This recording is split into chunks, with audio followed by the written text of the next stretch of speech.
That's okay. Well, everyone, welcome back to a very exciting episode of the Storybox podcast. Today, my friends, I'm delighted to welcome someone who is probably really well known for a lot of you that are listening to this. Her name is Mary Llewellyn. Now, for those of you that somehow don't know who she is or what she does, she's a popular fitness guru.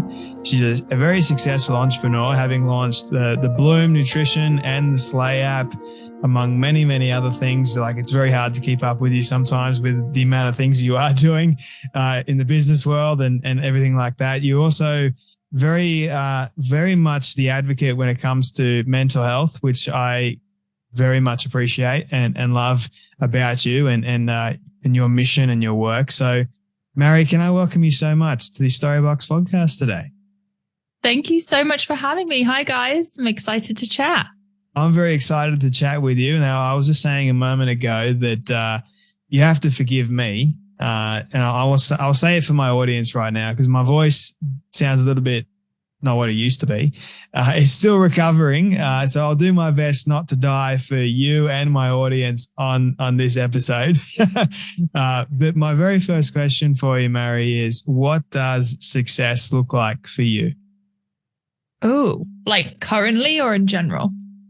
Currently, in general, wherever you want to take it, personally, professionally, do they intersect? Interesting question. I think I have a unique view on this because I have seen both ends of the spectrum. I've been someone who felt like I was never really destined to be successful, if that makes sense. That topic wasn't heavily discussed in my household growing up, and I always struggled in school, and I always felt like I was kind of okay with doing the bare minimum to get by. And going through my fitness journey and kind of discovering this work ethic that I have and this like discipline that I unlocked, I quite quickly, our businesses grew bigger than we could have ever expected. And now I'm on the end of the spectrum where we have gotten pretty successful in a short period of time. And when you first get successful at a young age, you don't really know what to do. It's kind of like, okay, well, now I have financial freedom that I've never had before. And now I have a lot of responsibilities, and you kind of look around other successful people and what they're doing. And you're like, okay, I'll try that. I'll try the fancy trip. I'll try the nice car. And it doesn't feel like you think it's going to feel. And it doesn't give you that sense of like, at least for me, the feeling of satisfaction that you expect. So I'm kind of on the journey of figuring out what exactly I want out of all of this. But I think for me, success has been finding inner peace. Being okay with being alone was a big thing for me. Finding happiness in what I do every day, focusing on the things I actually want to do instead of the things I think I should want to do. I'm just kind of figuring it out as I go. But yeah, I think I'm finding the most happiness out of connection in my life and meeting people and having deep conversations like this. You mentioned that you sort of found discipline, I guess, through fitness. And that kind of makes me think, were you disciplined as a kid, or was it more when you found fitness that you became more and more disciplined? It was kind of a running joke in my family that I was someone that would just move from project to project. I never really finished anything. Yeah. I kind of had, the feeling like I didn't have any discipline, really. I wasn't a very good student. I didn't really ever commit myself to something. My life kind of needed to hit a rock bottom point for me to actually take action. And I've always just been so grateful that I hit that point, because I don't think I'd be here right now if that hadn't happened. And yeah, I really did unlock this side of myself that I'd never seen, because I was showing up for myself every day and keeping my own promises every day. And everything that I learned on that fitness journey, I have applied to the rest of my life. I really don't know where I would be right now if it weren't for that. So yeah, definitely wasn't disciplined as a kid. And you also mentioned in that answer before about how success or being successful wasn't really talked too much within your home, and very similar in my case as well. I was curious, like, what was the environment like for you growing up? So I'm curious what you think about this with Australian culture, but I've lived in the UK and America, and British culture is so different to American culture. There's kind of this like mentality of staying in your own lane in the UK. You don't ever want to be you don't want to be too loud. You don't want to show off too much. If you have a talent, being famous or well-known or successful in business is kind of tacky in a way. So having this entrepreneurial journey I've had has been very unique in my family. And especially with the social media aspect, I think possibly viewed as arrogant in British culture. And I've struggled with this internally a lot. But in my household, it was kind of celebrated too. My dad works for the United Nations. My mum's a teacher. So both, I mean, they're both great at their jobs, but things that are a bit more like,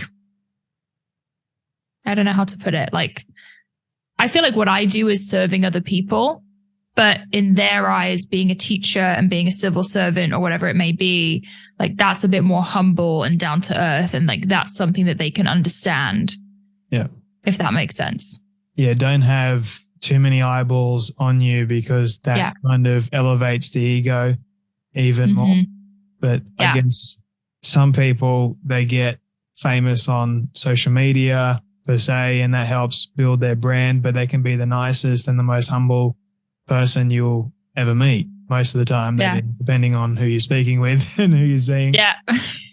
And also, like, when you see social media is all mostly about self anyway. Like you're putting yourself out there for all to see, and more people seem to just gravitate to the people that they like, right? So I think it's like this, especially in this culture, you've got to be very careful on, okay, well, I've got to balance everything out. I've got to balance between my own humble approach here, how I see the world, and versus how other people may see me. So I don't envy you being famous at all in that respect.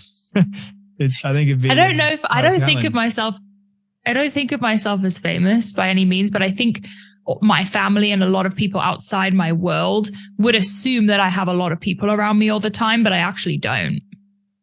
I'm alone quite a lot. Yeah. Yeah. More people on social media that follow. Yep. Yeah. Yeah. It doesn't really, I think people how old are you?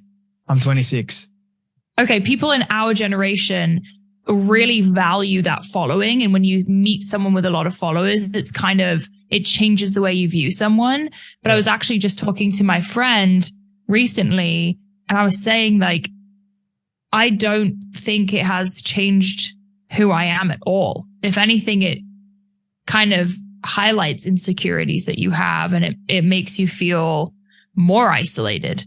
It's very interesting the way people view followings nowadays. Let me ask you this question then. So if you were to wake up tomorrow and you had 0 followers on social media, what would your reaction be, you think? It's a good question. And it's something I do a lot of therapy I have over the years because I've had a lot of mental health struggles.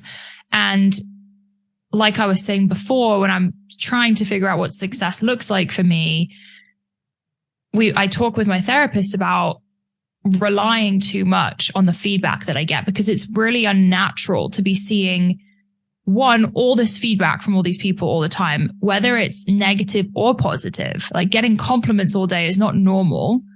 Yeah. And with the shift of social media, I'm definitely one of the older people on the app now. Like, in the fitness industry, there's all these like young bucks coming out. They're like 18. They're doing the TikToks and they post their whole life. Like, they are posting from when they wake up to when they fall asleep. And I have a company now. I have a podcast now. It's not something I can keep up with. And I've kind of had to come to terms with the fact that my engagement is not going to be what it used to be. And people may not care as much anymore about my day in a life or whatever I'm doing. And I think I've become more and more okay with it all going away and finding things that I think have more value and more life to them, like podcasting, has helped me kind of shift that value, if that makes sense. I love that answer, mainly because, like, for me, I never wanted to be, and I still don't want this, to be quote famous or have millions and millions and millions of people following me or whatever it is. I sort of want to keep my own sort of grounding and sense of away from the limelight, so to speak, and just have these proper and valuable conversations with people like yourself. Obviously, there's the numbers that do come as a result of that, which is totally fine. But I think separating it and just focusing on who is this person really, like what is their story, and I love it. Like I would much rather prefer this than doing anything on social media, so to speak, because I honestly, I can't keep up with social media. Neither can I. It's just, it's changing so much, and I don't want to be quite attached to this high infectious dopamine rush that you get for a split second. And then you're like, okay, well, what's next? What's next? Come on, let's go. Because I remember before I started the show, I'm like, I want to get famous with the numbers on social media, mainly because I wanted to have more high profile guests on the show. So that was like my whole attitude towards it. Now I'm just like, no, I choose peace. Yeah. And it's a harder choice nowadays, because I think so many people chase those numbers, but it means less and less over the years. At the beginning, back in 2017, when I started my page, you could grow organically, and having a big following meant something back then. It meant, like, for me, my fitness journey, I was getting recognized for something that I had done. But now it's so saturated. There's so much content. Everyone has millions of followers. It feels like it doesn't really mean anything anymore. And I think it lost its meaning for me a little bit. I definitely use social media as a tool for my businesses, and it's been incredible for that. And I have an awesome community on there, which is amazing. And I get to see their stories every day, but I feel so much more connected to the podcast world. I think it's so much more real and genuine. And I'm really happy about that shift that I've made recently. I want to get to more of your podcasting journey in just a moment, because I feel like we can relate on several levels to that.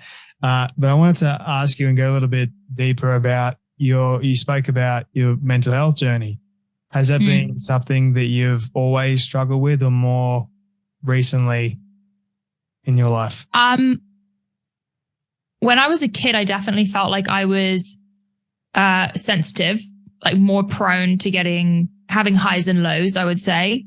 And I had a pretty tumultuous household, like a lot of arguing amongst my parents, very emotionally tense household, and things were not really spoken about. I never really learned how to deal with emotions in a healthy way. It was either screaming or nothing. So I was diagnosed with ADD I was 14 years old, and I had a therapist who diagnosed me for that, which is interesting because I don't feel like I have ADD now, which is, whatever. But over the years, I kind of kept seeing her because my parents ultimately got a divorce, and it was a weird situation because it was just the four of us in the US. The rest of my family was in the UK. So that split was like pretty jarring, even though it was inevitable. They were fighting so much. So I kept my therapist, and then, I was just going through a phase of my life where I felt really angry. I felt like I was realizing the gaps in my childhood and the gaps in my emotional growth. And I went to college feeling pretty rebellious and like, I want to get out of here. I'm ready to go live on my own. Going to college, I always say it was like the best and worst time of my life college meaning university, by the way. Because I found alcohol and partying, and it was the perfect environment to make sure I was never alone. So I had all these painful thoughts and all of this pain I wasn't dealing with. So going out and drinking and meeting people and surrounding myself with people, making sure I didn't miss any social event was how I avoided dealing with all of my issues for the next 4 years of my life. And it eventually got so bad that I was like blacking out regularly, self-harming regularly, suicidal thoughts, really out of control. So ultimately, I went to a psychiatrist who diagnosed me with borderline personality disorder, BPD, which gets confused a lot with bipolar. Yeah. But the way I describe it, it's actually been classified now as a trauma disorder. Like almost everyone with BPD has childhood trauma. So they're pretty connected. So it's almost like a trauma response disorder. But the way I describe it is it's like having third-degree burns on your emotions. So you are triggered by someone looking at you strangely, or someone saying something small. And at the time, my whole life was dictated by this disorder. Felt like I was getting thrown around by BPD. Self-harm is really common. Identity issues are really common. You don't really have a sense of who you are ever. So it was a really painful thing to deal with. And they put me on a cocktail of medication, like right away. Mood stabilizers, antidepressants, anti-anxiety, all at once. And I was still drinking. So this was like a recipe for disaster. And that's when everything spiraled out of control for me. And that was like 2016, 2017. We were talking about the stacked deck for me a moment ago. And then that was a stacked deck. major stacked deck. I mean, I think I know someone who I love and quite close to me, told me she has BPD as well. And I remember the first time hearing she had BPD, I'm like, what is that? Firstly. And then my second thought is, okay, well, why were you diagnosed with that? Let's have a look at all the other elements that come with just this diagnosis. Because sometimes you can just have a diagnosis and not really understand the full picture as to why you've been given that diagnosis. And it's just been this journey, and then realizing that, yes, she was put on a whole cocktail of antidepressants, drugs, and all these other things that have not been kind to her. Let's just say that, because it's messed up her hormones, something terrible. And yeah, it's not a fun situation to be in. But then I'm wondering, how do I ask this question for you? Like, how have you been able to manage? Like, are you currently off all the medications? Are you still on the medications? Do you feel like you still have BPD? Those sorts of things? Yeah. Good questions. So I don't take anything, and I'm not a doctor. I'm not, not qualified to be saying this, but I don't take anything, and I haven't for years now. And I don't even know if I fully classify to have BPD anymore, because you have to check off, I think it's like 12 symptoms in order to have it. And I really don't feel like it pops up in my everyday life anymore. I haven't self-harmed in, I think, over a year now. But that's not to say that it didn't take a lot of work. I think the same way, if you want to change your life and change your fitness, you have to be intentional and you have to put in the work. So I did group therapy, individual therapy, DBT, which is dialectical behavioral therapy, which is huge. Just learning tools to regulate your emotions. I think building my confidence through the fitness journey, just there's been so many levels to my journey, and it's taken years, but I'm finally in a place where I feel Like, I'm not even sure that I have it anymore. I mean, it pops up, I know interpersonal relationships are really tough with BPD, and I'm a unique person. So with my husband, Greg, he knows when I'm triggered, and he knows when we need to take extra time to discuss something. So there's definitely things I still do to manage. But I'm feeling, it's been amazing actually to talk about, because I think a lot of people who get the diagnosis think that they're doomed.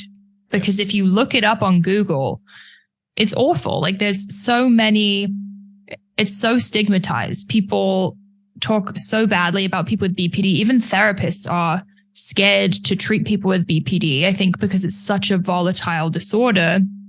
But there is a light at the end of the tunnel, and you can be successful with BPD and live a happy life with BPD. And if anyone's listening that has that diagnosis, I just want to say you can make it through and live a happy life.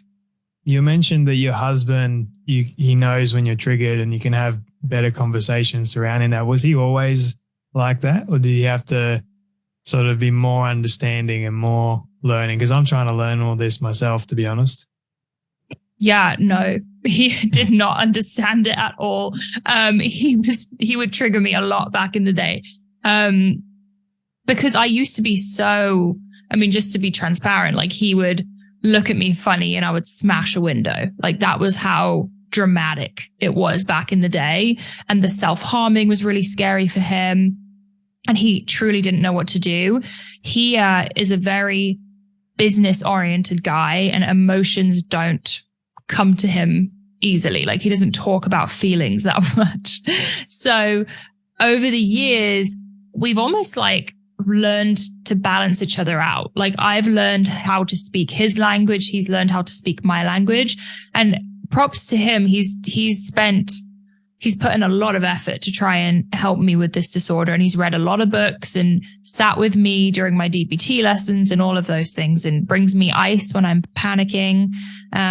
So yeah, he's definitely improved a ton over the years. Why didn't you, when you were getting triggered, and why didn't you sort of give up and leave him? Because, that's always a possibility when someone doesn't fully understand.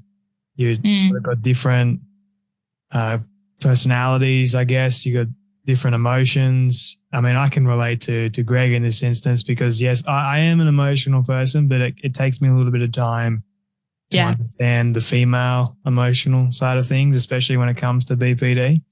So I'm wondering if I can have a little bit of help or advice from my own personal selfish reasons in this instance. I think just continue to show up, because I think a lot of the times with BPD, the person with BPD will say, go away, go away, go away. But what they really want is for you to stay and like hold their hand through it. It's like, have you heard of like attachment styles? Yeah, I have. How? Okay. So people with BPD have confused or disorganized attachment styles. So instead of being anxious, or what's the other one? Detached. There's another one. Or like secure. Yeah. It's both. It's like, come here, but also go away. And it's very confusing for the person with BPD, but also confusing for the person they're talking to. But I think knowing that people with BPD are just coming from a place of pain, and they just feel so alone in that pain, not running away from them and not making it feel like you're afraid or like it's too much. I think just giving them that love. And Greg, we've had ups and downs. And when we were in college back in the day, we've been together for like 8 years. So it's been a long time. But we did break up for a while when I hit that rock bottom period, because I couldn't even take care of myself. It was really, really bad. But, he always stuck by me. Even if he didn't say the right thing exactly, I knew he was there for me, if that makes sense. What was it about him that made you want to be with him, or made him want to be with you too? He is like the most passionate person I've ever met in my life. So obviously we did not have a business when we first met, but we would go on vacation together or hiking together. And I've never met someone with so much excitement for things, like whether it was food or something we saw. Like bringing him to the UK is so much fun. He just appreciates everything. It's like, look at that brick. Oh my God, it's like ancient. Like he just loves everything, right? And now he's channeled that passion into our business. And I watch him like, he's just such a passionate guy and he makes me laugh so much. We're very different, but we kind of complement each other. I don't know why he stayed with me. I mean, I hope it's because he likes me. But yeah, he's a good guy. Have you ever asked him? Actually, today I asked him on my podcast. What did he say? He said that he thinks my anxiety is actually my superpower because it keeps me, I'm just hyper vigilant about everything. So I'm always, it pushes me to work really hard. I have a great work ethic, but also with our relationship, I never want it to slip. And I'm always super aware of when I feel like we need to put extra time into the relationship because both of us can get a bit absorbed in the business. And I'll catch us and be like, hey, we need to do something for our relationship here. And I care deeply for people that are in my life. Because you both run the business together, right? You both run Bloom Nutrition together. Mm-hmm. How do you sort of navigate between running a business together versus being married and having the relationship? Do you find that a tricky kettle of fish to navigate? Is that a phrase? That's a phrase here in Australia, believe it or not.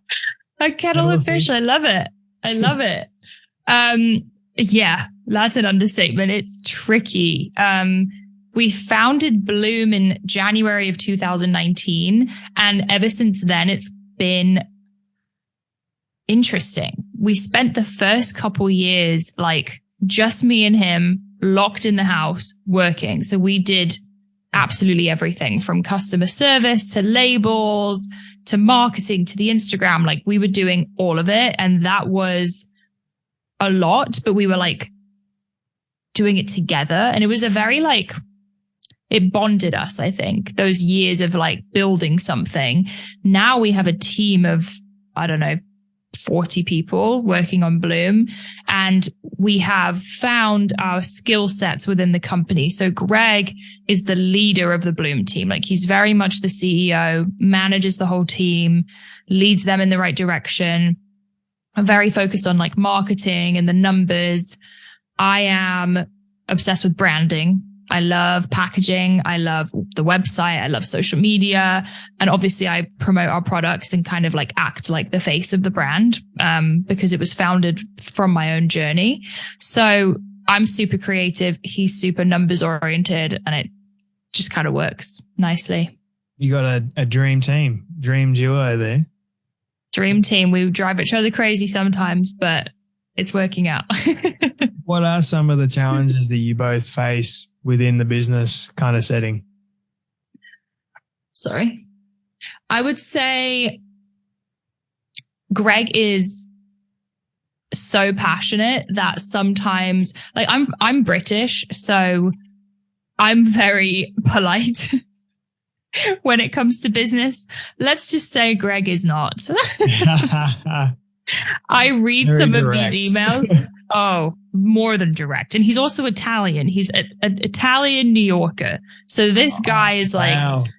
Yeah, he'll get on a meeting and just destroy everyone on the meeting. And I'm like, nice to meet you. Sorry. So that's an interesting dynamic. Like sometimes we'll disagree on things. He's super aggressive and I'm like, I get nervous about decisions, but at the same time, we're both kind of risk takers. I think when you've like hit rock bottom and been in a really bad place in your life, it's kind of like, well, what do I have to lose? You know, I've been there before. We can get back out. So yeah. It's like when you hit rock bottom, there's only one way to go. And that's usually up, or you can go further down, whichever one you want to choose, or stay in the rock bottom moment. So I think what you guys have been able to achieve is quite inspirational for a lot of people, especially it's only recent, like 2019, it's a few years ago. And then you had to go through the whole COVID debacle as well. And then now the business has sort of taken off. You've got 40 people to look after as well as yourselves. So, I mean, you're now unstoppable. Thank you. Thank you. So now you've got this podcast that you've been sort of touching on. How much are we able to reveal? Is it sort of like top secret, or how much of it are we able to dive into? This episode will come out in January, right? So I can just say it. Yep. Go. Whatever you want to say. Okay. Yeah. I have a podcast. It's with the Dear Media Network, if you've ever heard of them, ran by Lauren and Michael Bosstick. And it's called The Pursuit of Wellness. Essentially, like we were talking about before, I felt like with social media, I hit a wall and I was like, I feel like I have so much more to say and so much more to share than posting a couple recipes every now and again. So it was always my dream to do a podcast. I love talking. I love connecting with people. And yeah, I've been working on it kind of silently, which is hard for me. I like always leak everything I'm doing. So working on it silently for the past few months. And it has been so much fun. I have so much respect for podcast hosts now because it is challenging. Like you have to prep a ton. You have to be leading the conversation and listening, but giving insight at the same time. It's been a big challenge for me, but I'm obsessed with it. And I've gotten to speak to some amazing people. And yeah, it's live now, called The Pursuit of Wellness. And I'm like really excited about it. The Pursuit of Wellness. I love that title. And also when you are podcasting as the host, you are at your most vulnerable. I mean, it's easy to be the guest because you're just waiting on the host to ask you a question. But then as the host, you got to you're at a different level of heightened awareness, of vulnerability. And if you stuff up, it's on you because you're the host. Stuffed up. Now I feel so much more relaxed as a guest. Now I'm like, oh, this is a breeze compared to the hosting. The hosting's a challenge. Yep. I remember when I was releasing my first book and going on podcasts versus they're like, oh, Jay, you're experienced now. Like, what's it like being on the other side? I'm like, this is so easy. It's a lot easier than actually asking the damn questions. Yeah, it is. Funny. It is. But no, congratulations on that. It's coming out, I believe, around January, which is when this episode's going live. How many episodes do you have in the bag currently? Almost 20. Whoa, you've been busy. I've been batching. I've been batching. Because you know what? I feel like if you take a week off, you get rusty. Yep. So I was like, why don't I just keep going? So I do like 1 or 2 a week. And now it's kind of, gotten up there. I'm starting to go through them and listen. And I've definitely gotten better as I've gone, Wow. Yeah. Momentum building. I think that is the best thing. So Mary, I got 2 quick final questions for you. That's all right with you. Really enjoyed this conversation.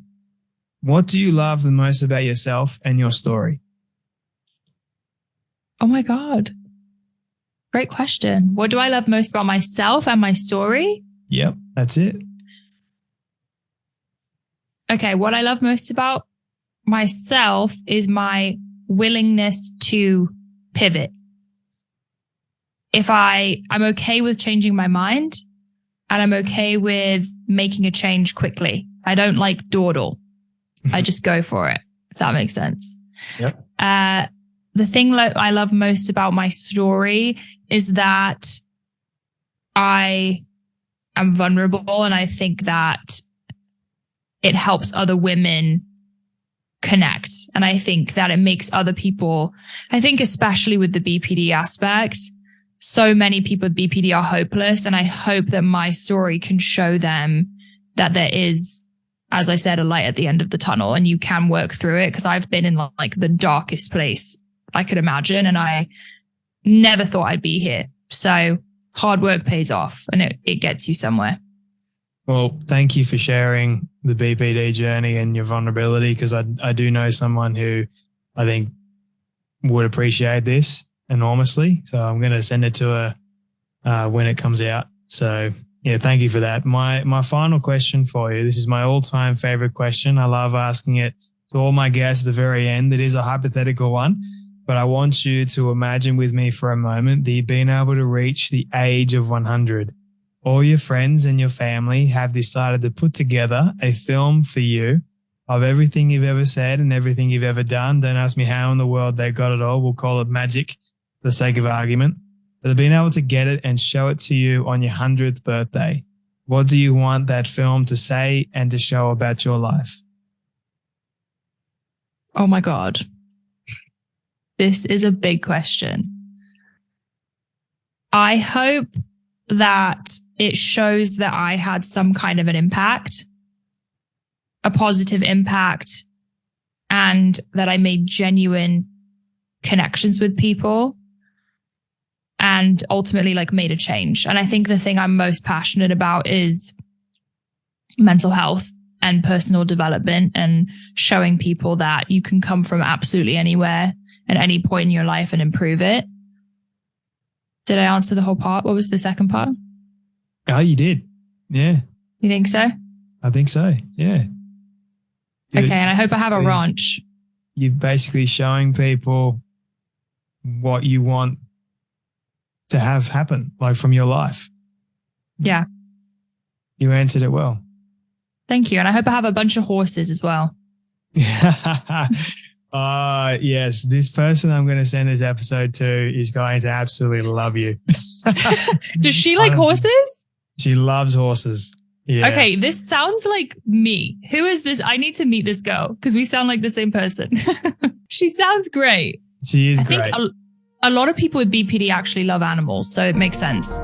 She uses equine therapy to help out. So me too. Pristine. But anyway, Mary, thank you so much for your time today, your wisdom, your advice, and for joining me on the Storybox podcast. Thank you so much for having me.